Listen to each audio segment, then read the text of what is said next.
Bonjour. Dans cette vidéo, nous allons discuter d'un sujet très important et ce sujet, c'est les lipides. Dans la vidéo précédente, nous avons parlé des glucides comme une catégorie très importante des molécules organiques, c'est-à-dire des molécules qui doivent contenir du carbone et de l'hydrogène et qui sont essentielles dans le corps humain et dans tous les corps vivants. Aujourd'hui, nous allons parler d'une autre catégorie très importante et cette catégorie-là, c'est les lipides.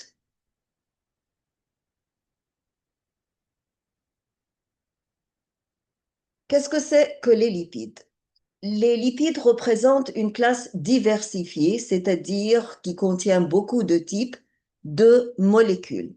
Et cette classe-là contient quatre sous-catégories. La première, c'est les graisses. Et le nom scientifique, c'est triglycérides solides.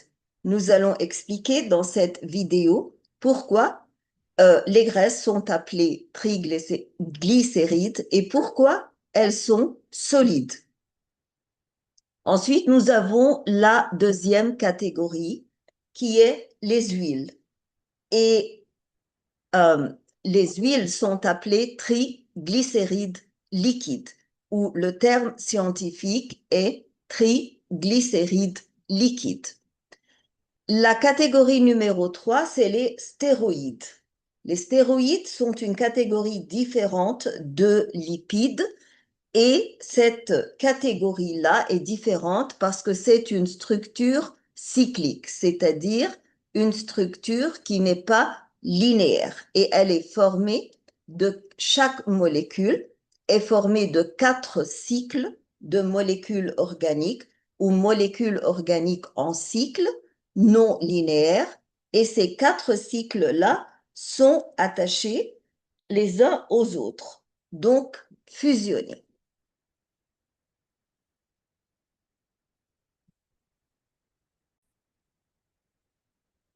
La quatrième catégorie contient les molécules qui s'appellent les cires. Les cires ont une structure linéaire, comme les triglycérides.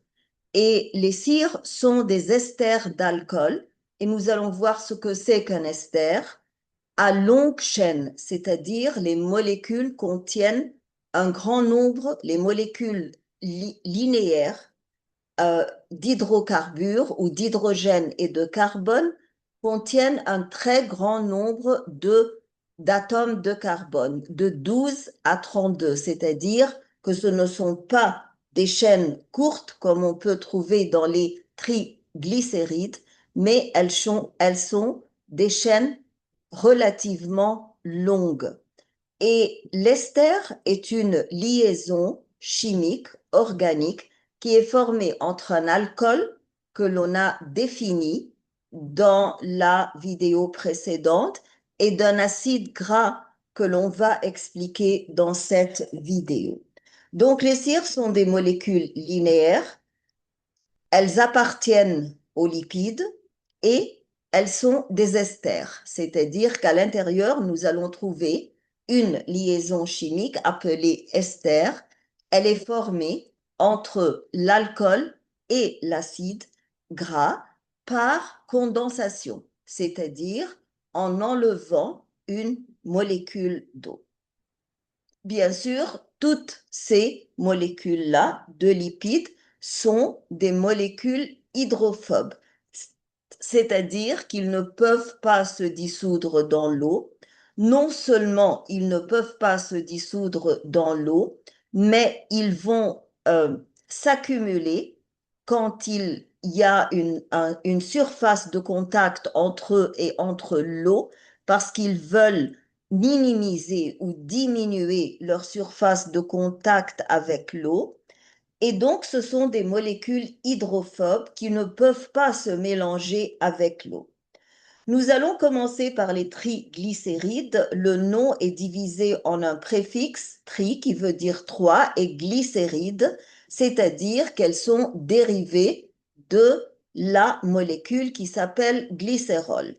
Ici, nous voyons cette molécule de glycérol. Elle contient 3 atomes de carbone et chaque atome de carbone, bien sûr, doit avoir 4 liaisons simples tout autour parce que la valence du carbone est 4.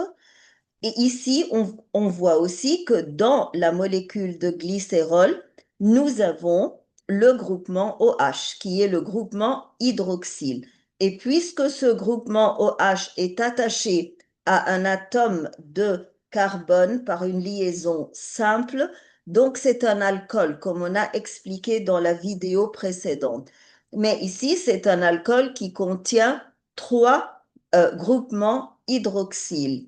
C'est-à-dire que d'habitude, les alcools contiennent un seul groupement OH. Mais ici, nous avons 3.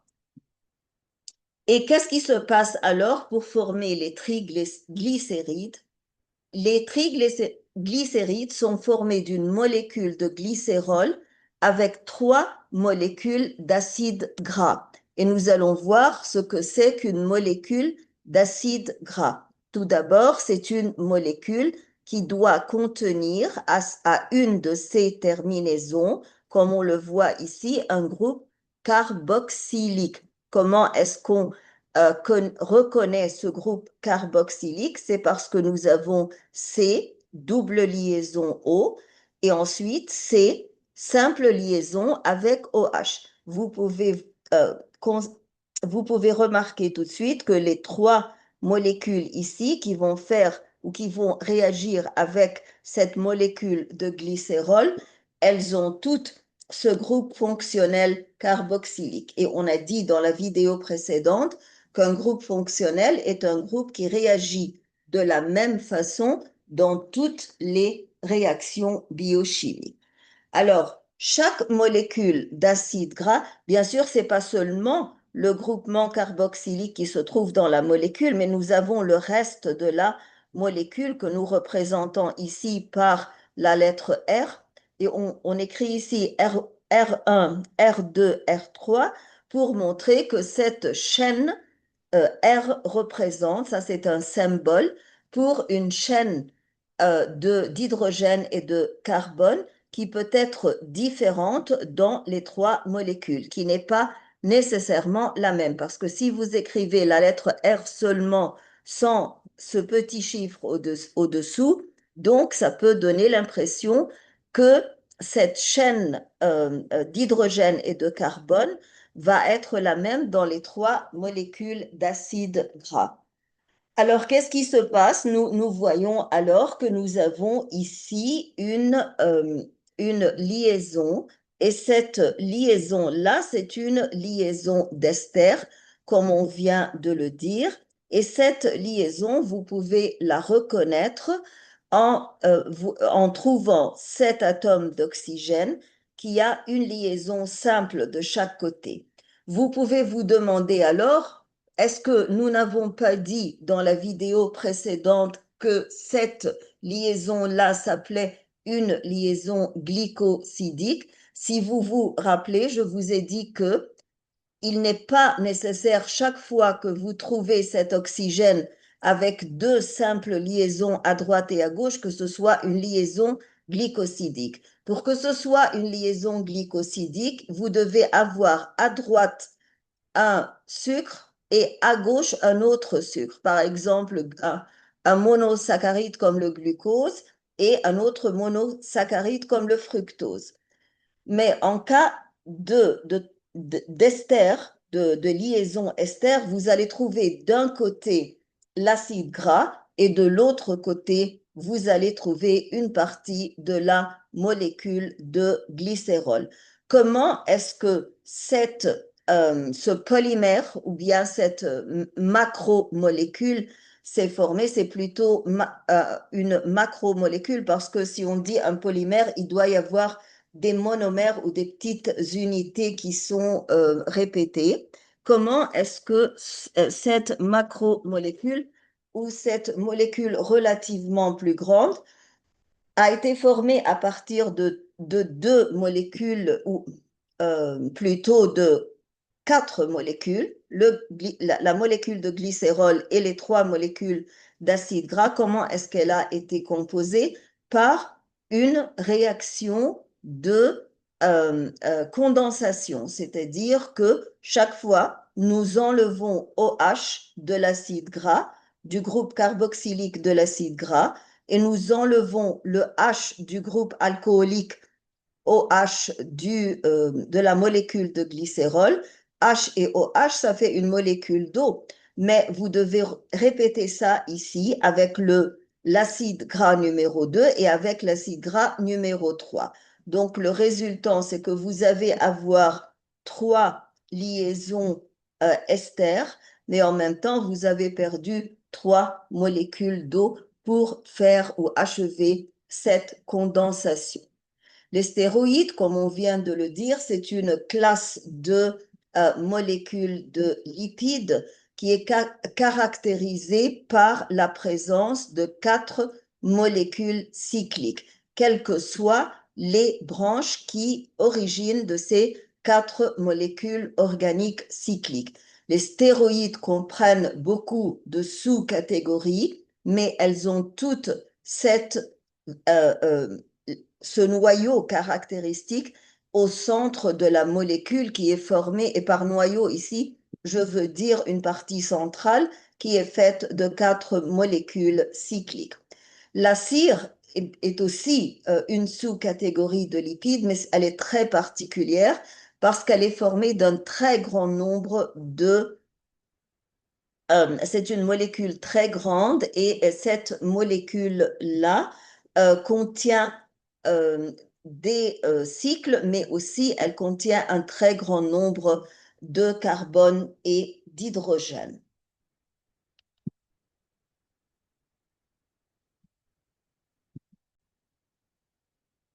Vous pouvez vous demander alors, est-ce que nous n'avons pas dit 2 minutes plus tôt que la cire était faite d'une chaîne d'hydrocarbures ou de carbone et d'hydrogène très longue qui peut contenir 32 atomes de carbone? Oui, la plupart des molécules de la cire sont des molécules linéaires, mais il y en a aussi des molécules de cire certains types de cires qui contiennent des cycles.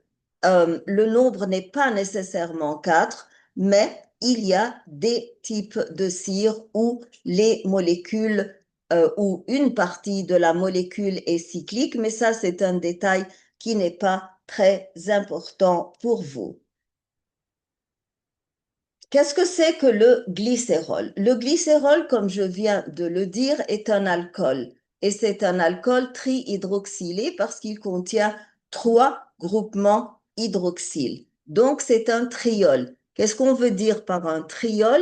Un triol, c'est un alcool trihydroxylé. Et qu'est-ce que c'est qu'un alcool? On l'a défini dans la vidéo précédente. C'est une molécule organique qui possède au moins un groupe fonctionnel hydroxyle qui est lié à un atome de carbone saturé, c'est-à-dire qu'il n'est pas seulement nécessaire d'avoir au moins un groupe fonctionnel hydroxyle OH, mais aussi que ce groupe fonctionnel hydroxyle soit lié à un atome de carbone et non pas seulement à un atome de carbone, mais il y a une troisième condition, c'est que cet atome de carbone soit saturé, c'est-à-dire qu'il n'y a pas de connexion ou de liaison entre le carbone et un autre élément qui soit des doubles liaisons covalentes. Toutes les liaisons covalentes autour du carbone doivent être des liaisons simples. Par exemple, ici, est-ce que le glycérol est un alcool? Oui, parce qu'il a au moins ce groupement OH, mais nous savons maintenant qu'il n'a pas seulement un groupement OH, mais qu'il a 3 groupements OH. Et parfois, ils sont d'un côté, parfois nous avons un OH qui est de l'autre côté. Ça, c'est un détail qui ne vous est pas important pour le moment, mais l'important, c'est que il n'est pas suffisant d'avoir le groupement OH, Parce que dans l'hydroxyde de sodium, par exemple, nous avons un groupement OH, mais c'est pas un alcool, c'est une base. Pourquoi? Parce qu'il y a une condition très importante que le groupement hydroxyle doit être attaché à un atome de carbone. Et ici, nous voyons que les trois groupements hydroxyles sont attachés à des groupements d'alcool.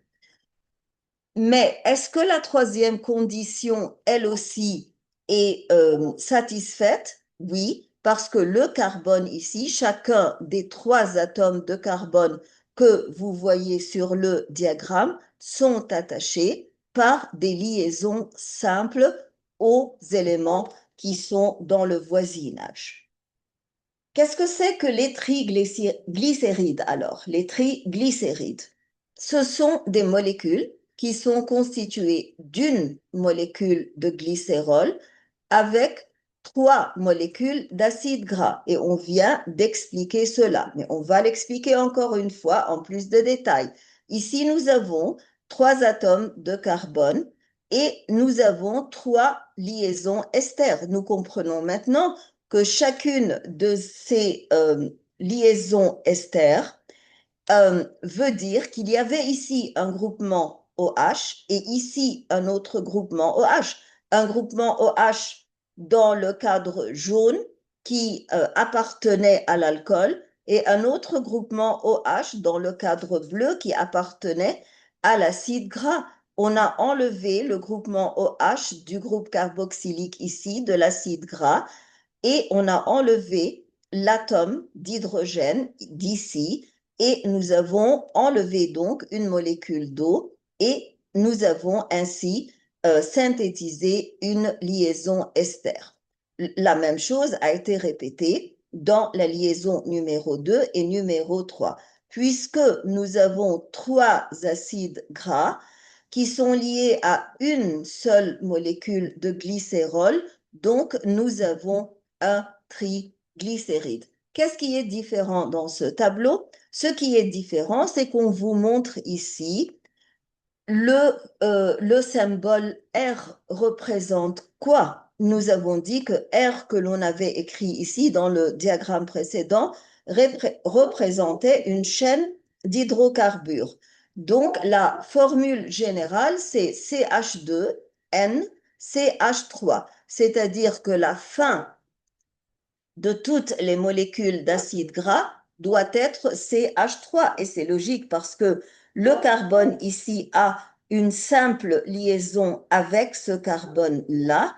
Donc, il lui reste trois liaisons simples pour compléter sa valence et achever la stabilité chimique. Donc, il va faire chacun de ces atomes de carbone va faire trois liaisons simples avec les trois atomes d'hydrogène dans le voisinage. Et au milieu, nous allons avoir un nombre variable. N ici indique un nombre variable. Un nombre variable de quoi? De CH2. Pourquoi est-ce qu'ici, il est suffisant pour le carbone d'avoir seulement deux atomes d'hydrogène? Parce qu'il a déjà deux liaisons simples avec le carbone à droite et le carbone à gauche.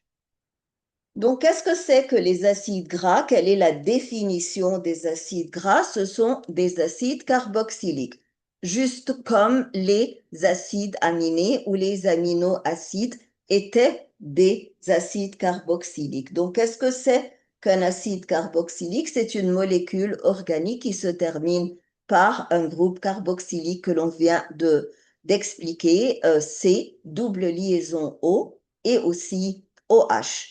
Donc, ces acides gras sont des acides carboxyliques, mais il y a quelque chose de très caractéristique dans les acides gras, c'est qu'ils ont de très longues chaînes hydrocarbonées, ou au moins, ils peuvent arriver à un très grand nombre. Certaines de ces molécules-là ont un très grand nombre de carbone, et donc ce sont des chaînes très longues. Et ce sont des chaînes aliphatiques, c'est-à-dire ce sont des chaînes non cycliques. Mais étant des chaînes aliphatiques ne veut pas dire qu'elles sont nécessairement purement linéaires. Elles peuvent être linéaires, c'est-à-dire aliphatiques et sans branches, mais elles peuvent aussi être aliphatiques et ramifiées. Mais aussi, il y a une propriété, une très nouvelle, dont nous n'avons pas parlé avant ça, c'est le fait que les acides gras soient saturés ou insaturés. Donc, ce sont des chaînes d'hydrocarbone, c'est-à-dire du carbone et de l'hydrogène. Des chaînes hydrocarbonées, ce sont des chaînes qui sont purement faites d'hydrogène et de carbone. D'un côté, il y a le groupement CH3, mais de l'autre côté, nous avons le groupe carboxylique qui fait que ces acides gras soient nommés acides carboxyliques. Ici, bien sûr, nous ne voyons pas le groupement carboxylique complet parce qu'il y a le OH qui a été enlevé.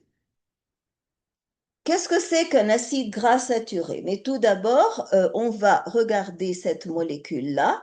Est-ce que les conditions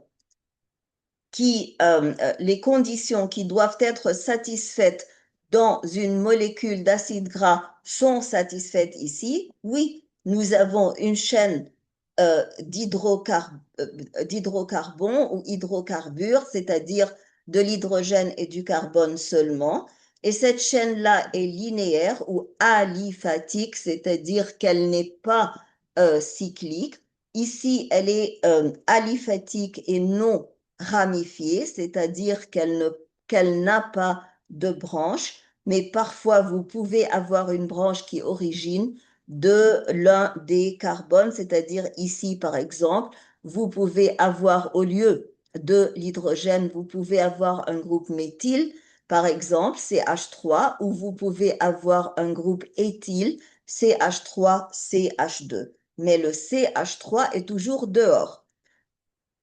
Et à l'autre côté, nous avons le groupe carboxylique. Tout ça, c'est le groupe carboxylique. Et c'est un groupe fonctionnel qui réagit de la même façon dans toutes les réactions biochimiques et qui est un groupe qui vous fournit une propriété acidique parce que cet atome d'hydrogène-là, ou plutôt ce proton-là, va être dissocié dans l'eau et donc la présence des acides gras saturés dans l'eau va donner un peu d'acidité à l'eau. Mais bien sûr, la dissociation n'est pas complète, c'est-à-dire que nous avons une toute petite minorité de molécules qui vont donner ces protons-là et donc l'acidité n'est pas une acidité forte. Pourquoi est-ce qu'on dit que cette molécule d'acide gras est saturée?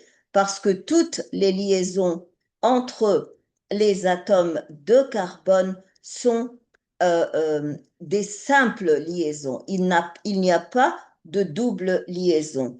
Et pourquoi est-ce qu'on a utilisé l'adjectif saturé? Elles sont saturées par quoi? Elles sont saturées par la présence d'un nombre suffisant d'atomes d'hydrogène qui leur permet de faire chacun de ces atomes de carbone et il lui est permis de faire des liaisons simples avec l'hydrogène d'une façon qui ne l'oblige pas à faire une double liaison. Donc, ils sont saturés de quoi? Ils sont saturés d'hydrogène. Mais nous avons ici des acides gras insaturés. Par exemple, ici, il n'y avait pas assez d'hydrogène pour saturer ces deux atomes de carbone. Ils avaient besoin de deux autres hydrogènes, un hydrogène ici et un autre hydrogène là, pour ne pas faire une double liaison et pour avoir une simple liaison ici. Mais puisqu'il n'y avait pas assez d'hydrogène, donc ils ont été forcés à faire une double liaison entre eux.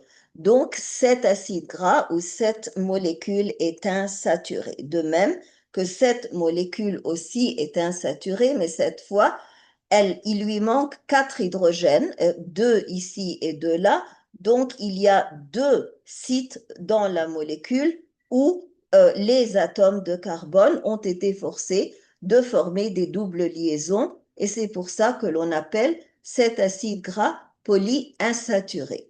Est-ce que cette différenciation entre les acides gras saturés et insaturés est importante? Oui, elle est très importante pour les propriétés physiques de l'acide gras et du lipide.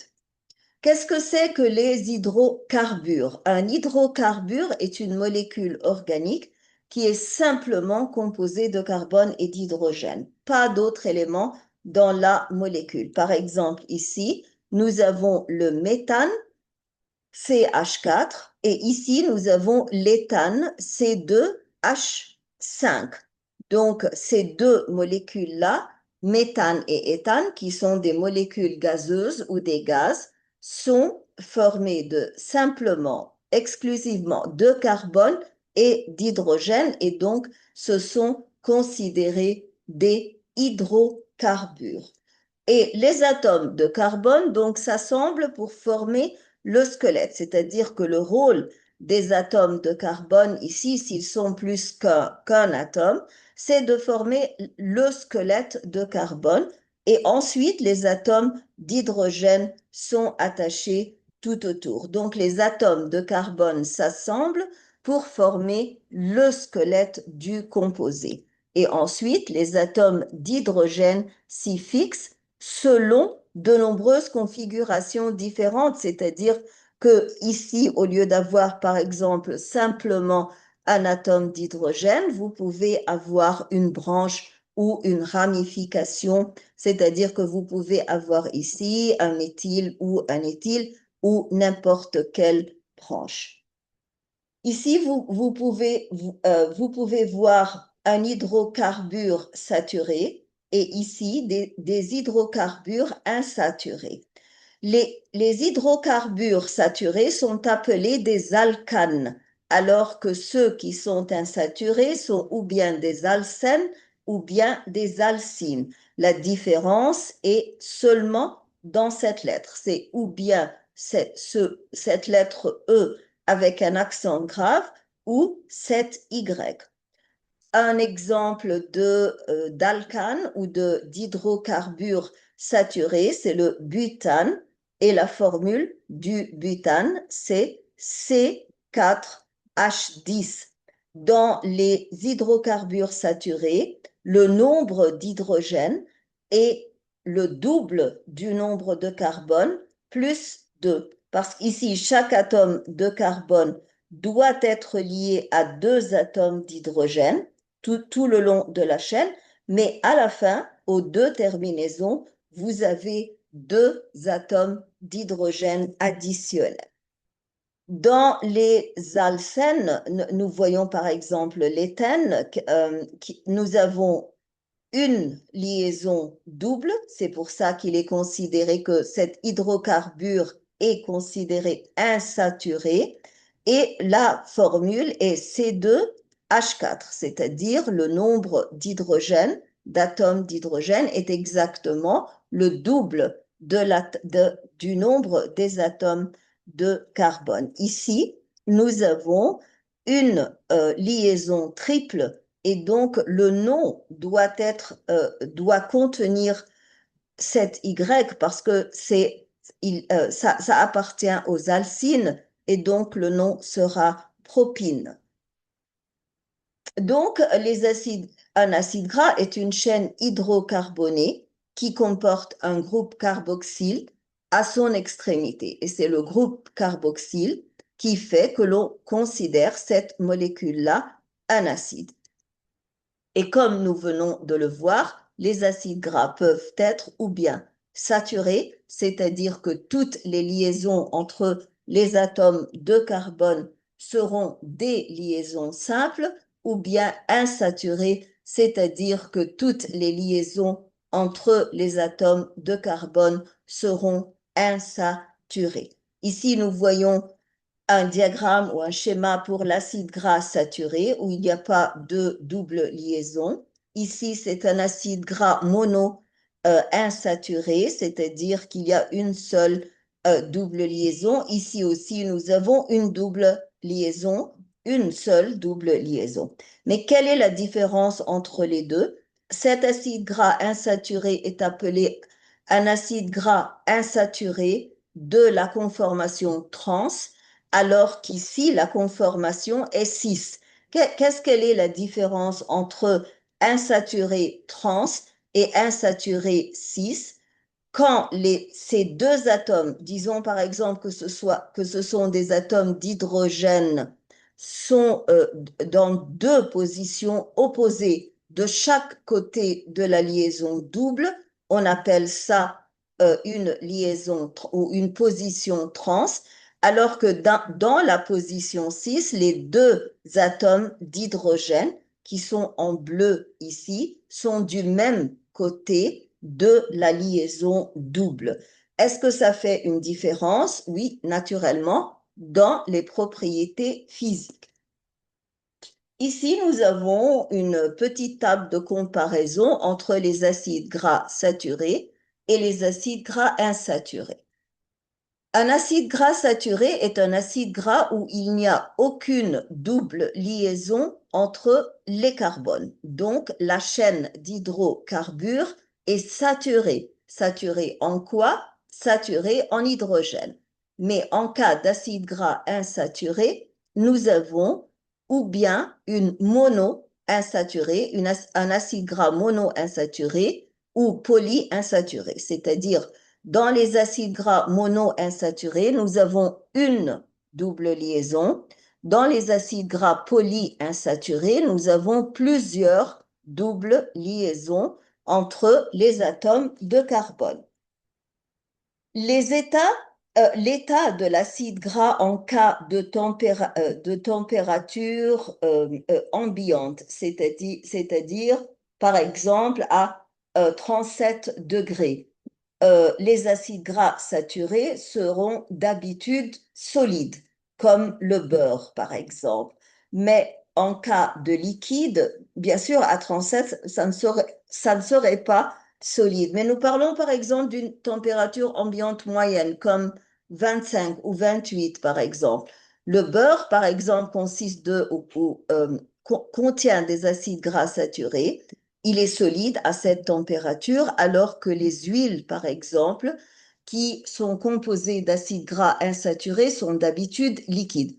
Pourquoi est-ce qu'on fixe une certaine température moyenne et on spécifie l'état à cette température ambiante? Parce que le beurre, s'il est chauffé, il va devenir liquide, et les huiles, si elles sont réfrigérées, elles vont devenir solides. Donc, nous devons avoir un standard de température auquel on va nous référer pour comparer l'état, la solidité ou la liquidité de la substance.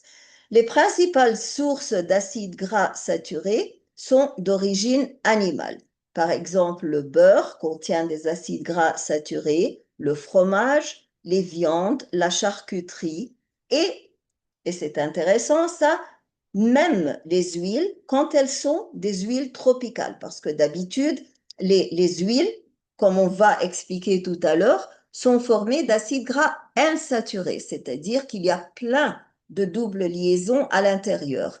Mais il y a une exception. Nous avons deux types d'huiles qui sont solides à la température ambiante ou à température ambiante. Le palme et le coco. Alors que le reste des huiles d'origine végétale, comme l'huile d'olive, l'huile de colza, l'huile de maïs, etc., contiennent des acides gras insaturés. De même que les poissons gras. Donc, les poissons gras sont faits où la graisse ou les lipides à l'intérieur de poissons gras sont faits d'acides gras insaturés.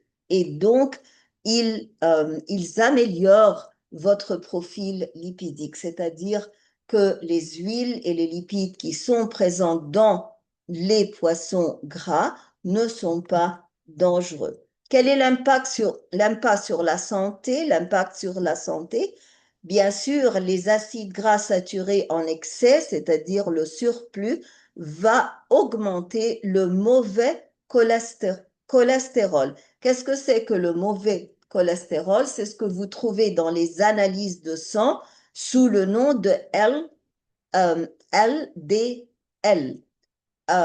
En anglais, Low Density Lipoproteins ou lipoprotéines de densité basse ou densité petite ou inférieure. Donc, le risque de ces LDL est très haut parce que ces LDL-là sont responsables de beaucoup de maladies cardiovasculaires, alors qu'en revanche, les acides gras insaturés vont améliorer le bon profil lipidique, c'est-à-dire qu'ils vont augmenter les DL, High Density Lipoproteins. Et ils vont alors diminuer les inflammations et protéger vos cœurs et diminuer le risque de maladies cardiovasculaires. Et maintenant, nous répondons à la question pourquoi est-ce que les huiles d'habitude sont liquides, en particulier les huiles qui ont une origine végétale. Quelle est la cause de l'état liquide des acides gras insaturés? Tout d'abord, les doubles liaisons. Les doubles liaisons font que les molécules sont courbées, c'est-à-dire que les doubles liaisons provoquent une courbure des molécules et ces molécules-là ou cette courbure-là est une courbure rigide, c'est-à-dire qu'elle ne peut pas facilement être corrigée. Numéro 2, puisque nous avons des molécules courbées qui ne sont pas parfaitement linéaires, donc ces molécules-là ne peuvent pas s'empiler de manière compacte, c'est-à-dire que quand elles s'empilent, il y aura de l'espace, une distance entre eux ou entre elles, parce que ces molécules-là sont courbées. Numéro 3, parce que les forces d'attraction qui sont appelées les forces de Van der Waals sont plus faibles ici. D'habitude, les forces de Van der Waals sont des forces d'attraction intermoléculaires très faibles, mais en cas de lipides, nous allons voir qu'elles sont encore plus faibles. Donc, il y aura moins d'attraction entre les molécules et plus d'espace entre les molécules. Nous allons voir ça. Il y avait ici un schéma pour les molécules courbées. Ici, vous pouvez voir que les molécules sont courbées. Et puisque les molécules sont courbées, qu'elles ont un angle, qu'elles ne sont pas parfaitement linéaires comme ici, donc si vous prenez cette molécule courbée, par exemple, et qu'elle essaie de s'empiler avec une autre molécule courbée comme elle, donc il y aura un espace entre les deux à cette position-là où la courbure est présente, donc il y aura beaucoup plus d'espace entre les molécules. Et nous savons bien sûr que les liquides ont plus d'espace entre les molécules que les solides. Nous venons de dire que les huiles tropicales sont une exception des huiles végétales parce que les huiles tropicales sont plus ou moins solides à température ambiante. Donc, le groupe des huiles tropicales constitue une exception comme l'huile de coco et de palme. Elles sont saturées et donc elles sont relativement solides à température ambiante et donc elles sont néfastes ou endommageantes pour la santé que les graisses d'origine animale. D'habitude, on dit que les graisses d'origine végétale sont moins néfastes que les graisses d'origine animale, mais les huiles tropicales en sont une exception. Une autre exception que je n'ai pas mentionnée sur les diapositives, c'est les huiles végétales quand on passe de l'hydrogène au-dessus et quand on fait ce processus d'hydrogénation, c'est-à-dire d'addition d'hydrogène, parce que dans ce cas, elles perdent la cause de leur liquidité et toutes les liaisons deviennent simples et donc elles vont devenir non courbées et elles vont devenir solides, mais vous n'êtes pas supposé savoir ça. Nous avons mentionné les forces de Van der Waals et nous avons dit qu'elles sont originalement des forces intermoléculaires très faibles, mais dans le cas des lipides ou des acides gras insaturés où il y a des doubles liaisons, elles sont encore plus faibles. Qu'est-ce que c'est que les forces de Van der Waals?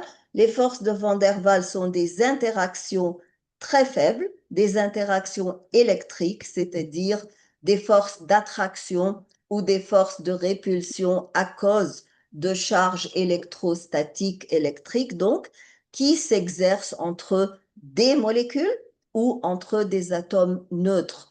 On a bien sûr exclu les ions, parce que les ions sont fortement chargés et donc il y aura une force d'attraction très forte. C'est pour ça que l'on spécifie des molécules qui sont d'habitude neutres ou euh, pourvu qu'elles ne soient pas polaires, bien sûr, ou des atomes neutres. Pourquoi est-ce que nous mentionnons les forces de Van der Waals ici? Parce qu'elles sont très faibles en cas des huiles liquides, mais aussi, on vous rappelle que les forces de Van der Waals, si elles sont des forces d'attraction, elles vont être responsables de la cohésion entre les molécules et cette propriété dont on a parlé dans la première vidéo sur la biochimie. Ici, nous voyons par exemple deux molécules. Nous avons le chloride de sodium et nous avons ici le sodium qui est un ion positif et le chloride qui est un ion négatif.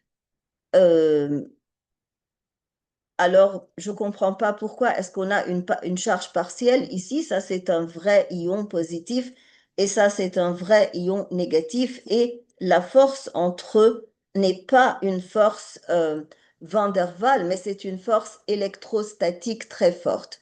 Mais disons que ce sont des molécules qui ne sont pas chargées. Parce que bien que nous ayons ici une force électrostatique très forte, mais même si cette force d'attraction électrostatique n'était pas présente, il y aurait une faible attraction entre les deux qui s'appelle Van der Waals. Mais pour que, ça c'est très important, cette partie du diagramme est très importante, pour qu'il y ait cette force d'attraction, il faut qu'il y ait une distance très petite entre les molécules. C'est-à-dire, si les molécules sont loin les unes des autres, vous n'allez pas pouvoir démontrer la force Van der Waals. Mais la distance entre les deux molécules doit être très petite, plus petite que 5 nanomètres, pour pouvoir démontrer les forces Van der Waals. Donc, la distance va affecter cette force-là.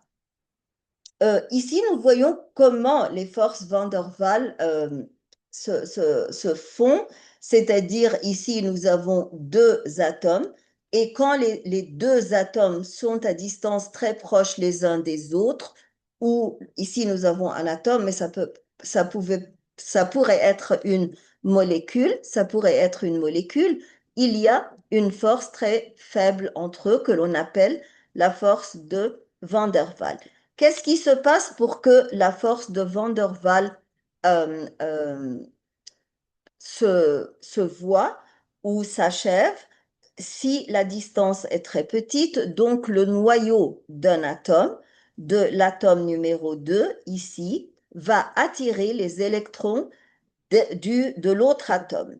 Et donc, le noyau et les électrons, le noyau d'un atome et les électrons de l'autre atome vont s'attirer, c'est-à-dire qu'il y aura une attraction réciproque entre les deux.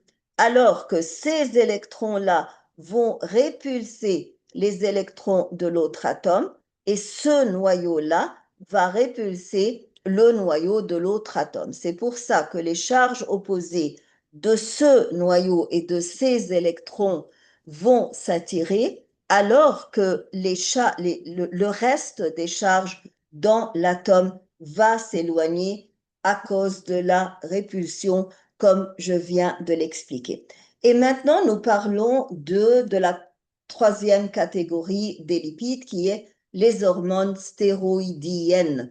Les hormones stéroïdiennes n'ont pas la même structure essentielle que les autres lipides, c'est-à-dire que ces molécules-là ou ces hormones-là ne sont pas formées d'hydrocarbone ou des molécules d'hydrocarbures qui ont à la fin un groupe carboxylique, mais elles sont toutes faites de 4 cycles fusionnés. Donc, ces 4 cycles fusionnés sont très caractéristiques de tous les exemples que vous allez voir des hormones stéroïdiennes, que ce soit des hormones féminines comme l'estrone ou des hormones masculines comme l'androstérone ou des stéroïdes comme la cétostéroïde.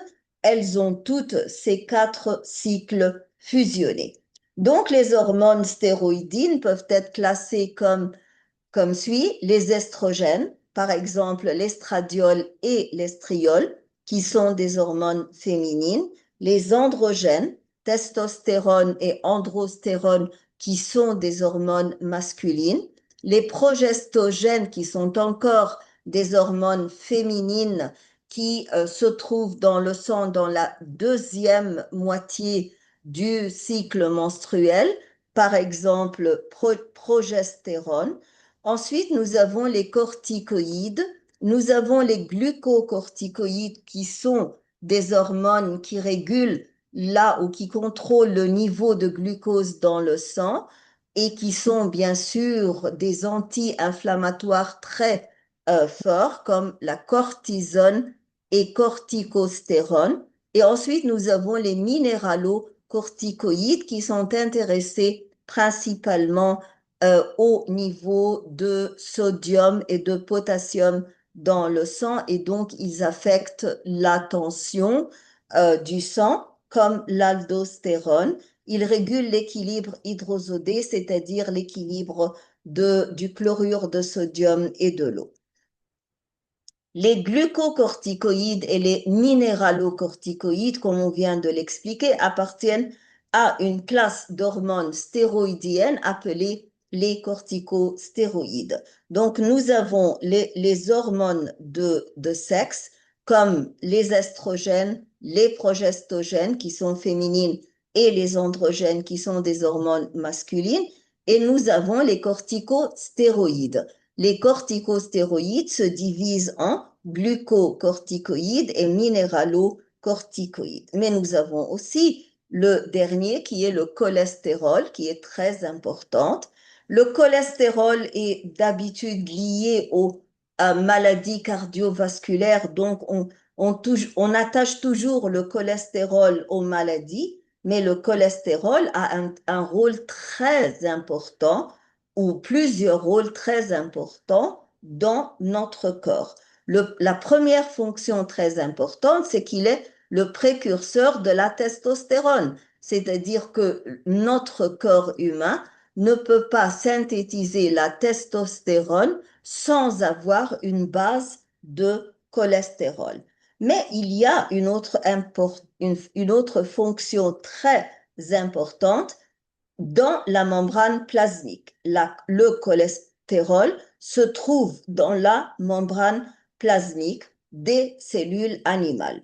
Et il est très important pour modifier la fluidité et la rigidité de la membrane selon la température. Par exemple, quand il fait froid et quand les membranes plasmiques ont tendance à être plus rigides, le cholestérol agit d'une façon à les rendre moins rigides et plus fluides. Et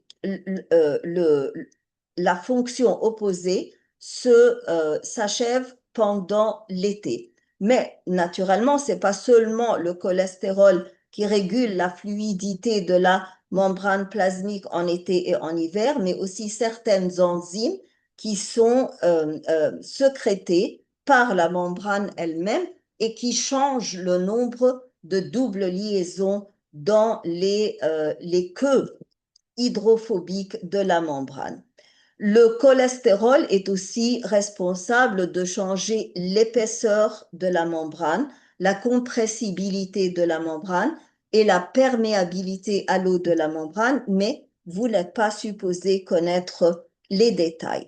Donc, les fonctions des lipides en général, c'est numéro 1, bien sûr, stockage d'énergie comme les glucides, et 1 gramme de lipides libère, comme les glucides, 9 calories. Lorsqu'il est brûlé dans un calorimètre, il produit donc de l'énergie comme les glucides, mais il vous donne double la quantité de calories qui sont 2 fois plus d'énergie qu'un gramme de glucides ou de protéines. Donc l'énergie des lipides est plus haute, mais ils ont aussi un rôle structurel, comme on vient de le dire, c'est-à-dire qu'ils sont très importants dans les membranes plasmiques, et c'est essentiellement le cholestérol. Et nous avons le rôle endocrinien, qui est achevé par toutes les hormones stéroïdiennes, féminines, masculines et les corticostéroïdes dont on a parlé. Ici, nous voyons le cholestérol qui est enfoui entre les 2 couches de phospholipides de la membrane cellulaire. Qu'est-ce que c'est alors que les phospholipides? Nous avons dit que la membrane cellulaire est une bicouche phospholipide, c'est-à-dire que chacune de ces couches-là est formée de plusieurs molécules phospholipides. Qu'est-ce que c'est que les phospholipides? Vous les voyez ici sur le diagramme. Vous avez alors ici une molécule de glycérol. Ici, il y avait OH, OH, OH. 2 de ces OH ont formé une liaison ester avec les 2 queues hydrophobiques, puisque ces 2 queues hydrophobiques sont formées d'acides gras qui sont terminés par des groupes carboxyliques ici. Et nous savons que le groupe alcoolique avec le groupe carboxylique après condensation et après qu'on enlève une molécule d'eau vont former une liaison ester, mais le troisième groupe troisième groupe alcoolique, pardon, ne va pas faire une liaison ester avec les 2 queues d'acide gras, mais avec un groupement phosphate. Donc, nous avons remplacé le troisième acide gras par un groupement phosphate, et donc c'est pour ça que l'on appelle ça triglycérides. Les acides gras dans les queues hydrophobes peuvent être des acides gras saturés ou des acides gras insaturés. Donc, les phospholipides sont considérés des lipides modifiés. Pourquoi? Parce que vous avez enlevé un des 3 acides gras qui étaient présents dans la molécule de triglycérides et vous l'avez remplacé par un groupement phosphate. Donc, ce sont des lipides modifiés dans lesquels un groupement phosphate remplace un acide gras. Donc, il ne comporte que 2 acides gras qui sont fixés au squelette de glycérol à travers 2 liaisons d'ester. Et donc, ces 2 acides gras vont former les 2 queues hydrophobes, comme on vient d'expliquer. Et le troisième groupe hydroxyle du glycérol, au lieu de s'attacher à un troisième acide gras, va s'attacher à un groupe phosphate. Ça, c'est très important parce que le groupement phosphate a une charge négative parce qu'il perd de l'hydrogène dans l'eau, donc il est hydrophile et donc il est attiré à l'eau. Donc ici, vous voyez que ici, nous avions un OH du groupement phosphate et cet H a été perdu dans l'eau, le groupement phosphate s'est dissocié et un proton a été perdu, donc cet oxygène porte une charge négative, donc il est chargé, donc il est hydrophile et il va attirer de l'eau. C'est pour ça que cette bicouche de phospholipides a toujours cet arrangement dans l'eau ou autour de la selle, c'est-à-dire que les têtes phosphates sont toujours dirigées vers l'intérieur de la cellule où le cytosol est plein d'eau, c'est-à-dire c'est un milieu principalement aqueux, et les têtes phosphates de l'autre couche de phospholipides est toujours dirigée vers l'eau qui se trouve dans le liquide extracellulaire. Et donc, quoi que vous les mélangiez, ils vont s'auto-assembler et s'agréger pour former cette conformation-là où les groupements phosphates sont toujours dirigés à l'extérieur. Et quand on dit à l'extérieur, c'est-à-dire que les queues hydrophobes sont enfouies à l'intérieur, alors qu'à l'extérieur veut dire vers l'eau ou bien dans le liquide extracellulaire ou bien vers le cytosol intracellulaire. Donc cette couche, cette bicouche, en effet, phospholipidique constitue la base de toutes les membranes plasmiques. Cette couche est très importante parce qu'elle fait une frontière entre le liquide extracellulaire et le cytosol. Pourquoi est-ce qu'on l'appelle une frontière? Parce que, comme on a expliqué dans la vidéo précédente, et vous pouvez vous référer à cette vidéo, elle ne va pas passer n'importe quelle matière. La matière qui passe doit être une matière ou bien hydrophile, c'est-à-dire qu'elle est, ou bien hydrophobe, pardon, c'est-à-dire qu'elle n'est pas chargée du tout, ou bien hydrophile comme l'eau, mais très petite. Donc, elle forme la frontière, alors que, par exemple, les ions qui sont chargés ont besoin de transporteurs pour les transporter à travers la membrane. La tête phosphate est toujours orientée vers l'extérieur, vers le liquide extracellulaire où le milieu est aqueux, alors que les queues hydrophobes sont à l'intérieur, enfouies, loin de l'eau, à l'écart de l'eau. J'espère que cette vidéo vous était utile. Si vous la trouvez utile, donc partagez-la avec vos camarades, cliquez sur like, écrivez vos commentaires et abonnez-vous à la chaîne si vous ne vous êtes pas encore abonné. Merci et à bientôt.